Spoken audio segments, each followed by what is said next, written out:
Well, it's a gorgeous morning here in Pflugerville, Texas, so gotta put my chairs up.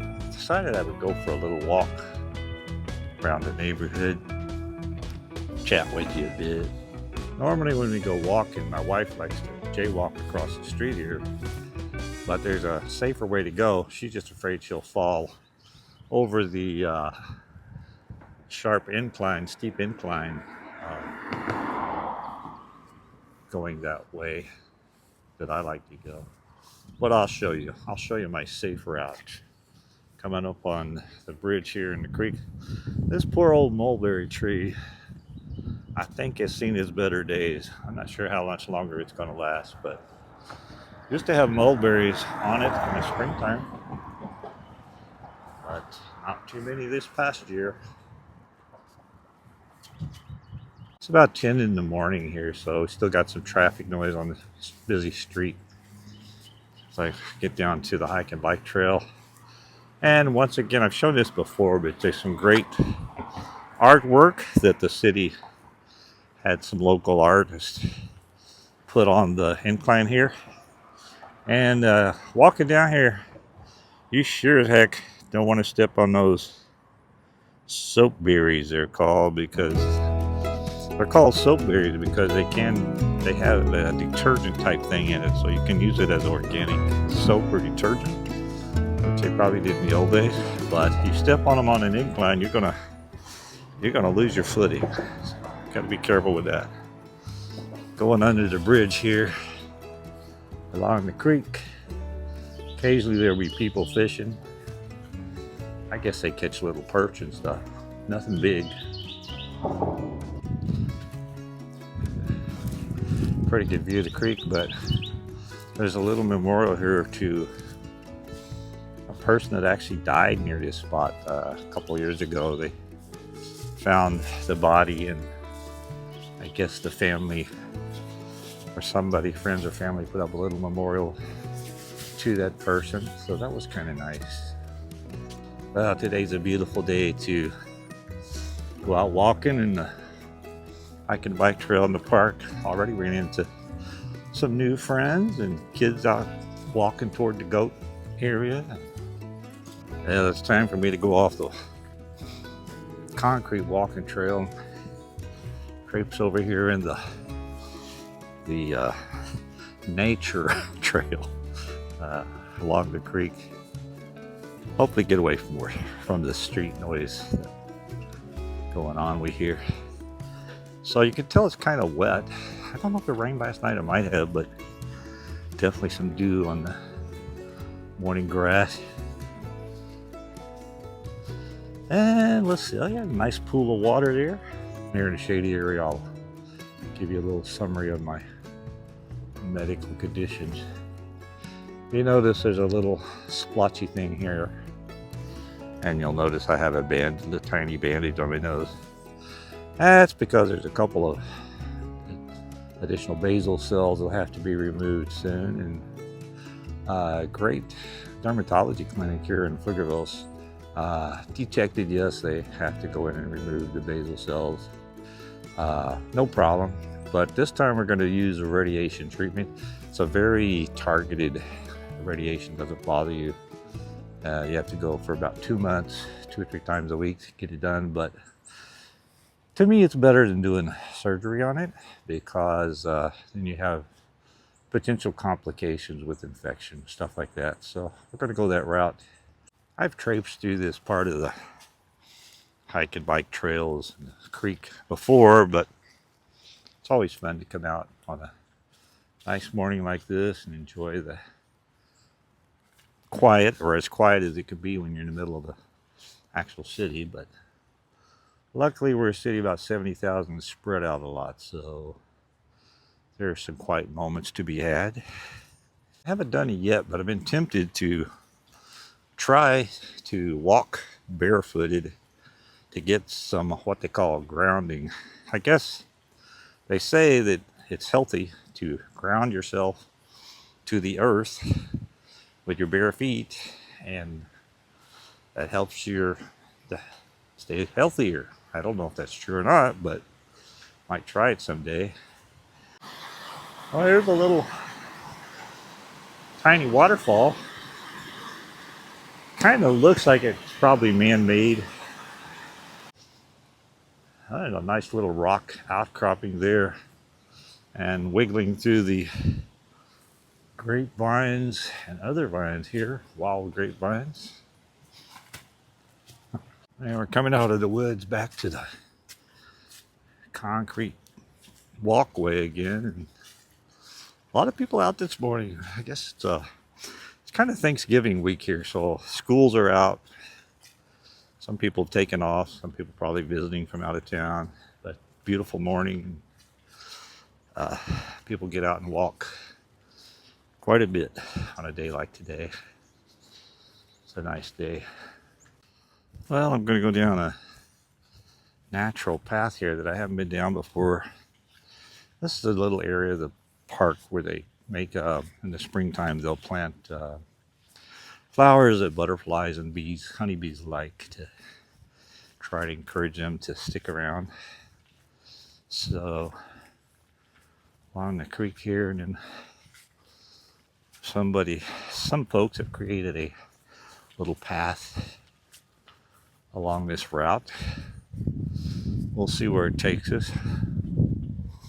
I don't think we'll run into any bears or panthers. It's possible we could run into a coyote or bobcat or fox, but with all the people out this morning, I doubt that'll happen. I have seen a fox one time near here, a pretty little fox, and seen 3 or 4 bobcats, lots of coyotes, especially certain times of the year. And like up ahead, many squirrels around here. In the early morning, lots of rabbits. Right now it's a little late for rabbits. There's a little walkway across the creek, as long as you can jump over that middle gap there. I don't know that I would try it, but the youngsters could definitely make this a walkway. Definitely a man-made walkway, unless those extraterrestrial aliens put these here. I doubt it.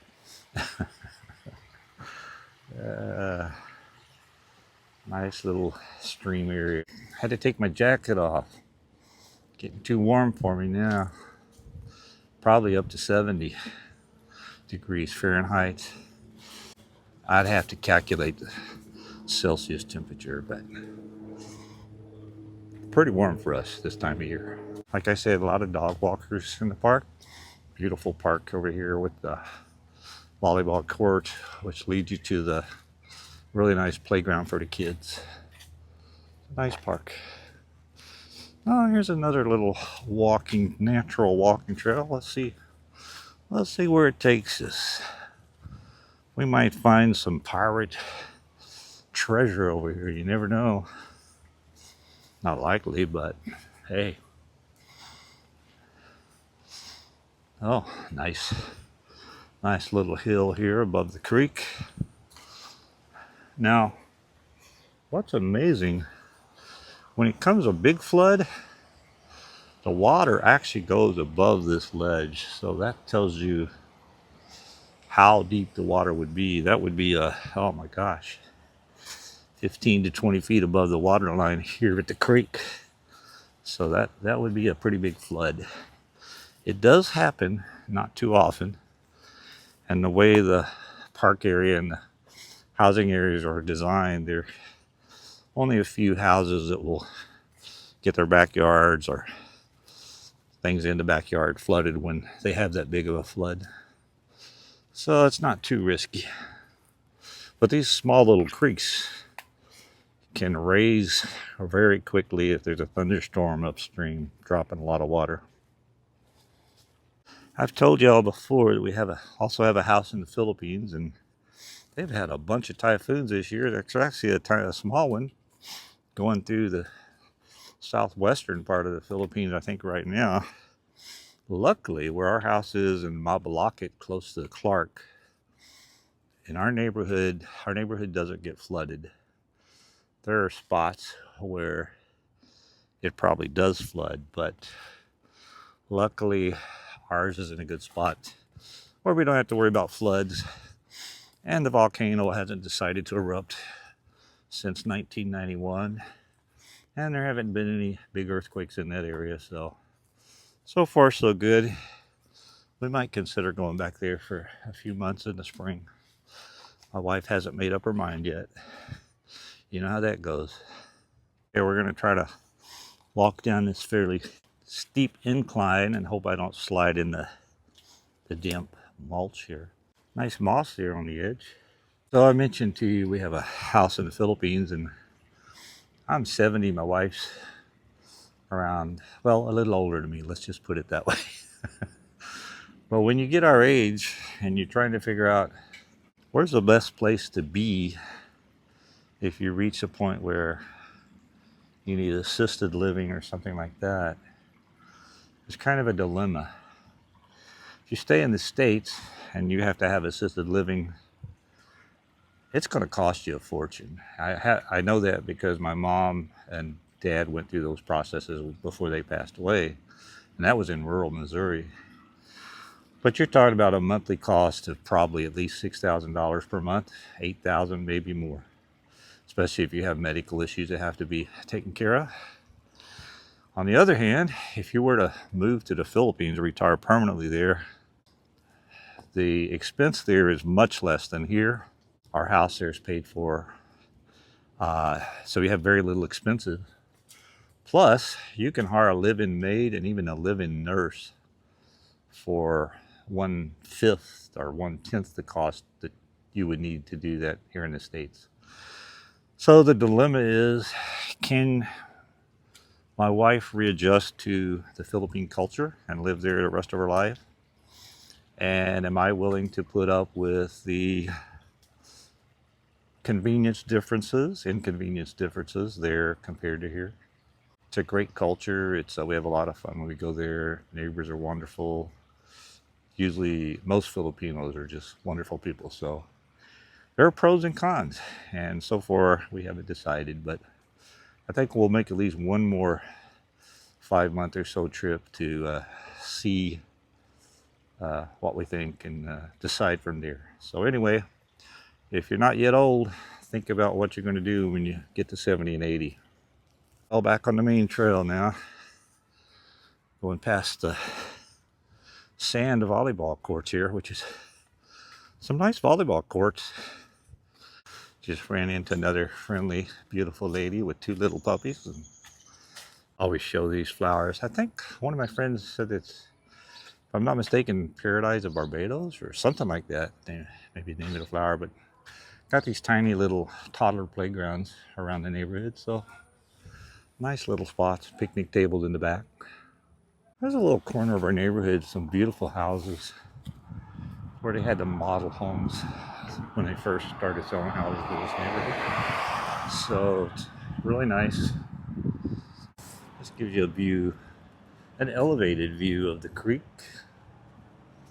Nice little dam down there. And again, the artwork they did on this side of the bridge also. When I go under, I'll show you the whole artwork.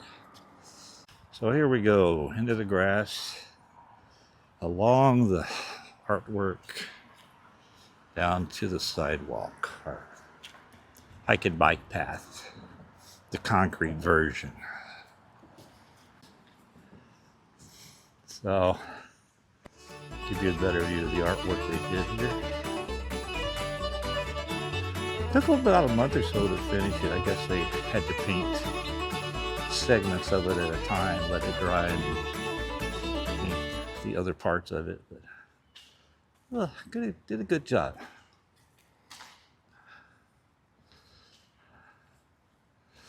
If you haven't been in the Austin area before, there's a lot of artistic things in the Austin area. Pflugerville is just a suburb, basically, of Austin. Lots of huge amount of music. That's why it's called the live music capital of the world. A lot of different kinds of arts, dance, this type of art, painting, acting, all kinds of stuff. Great place to live. about 1.8 mile walk. Not bad, as slow as I'm going. And getting a little sweaty right now, so I'll just head in the house, cool off, and we'll see if we can't put this on YouTube for your viewing pleasure or laughter or whatever.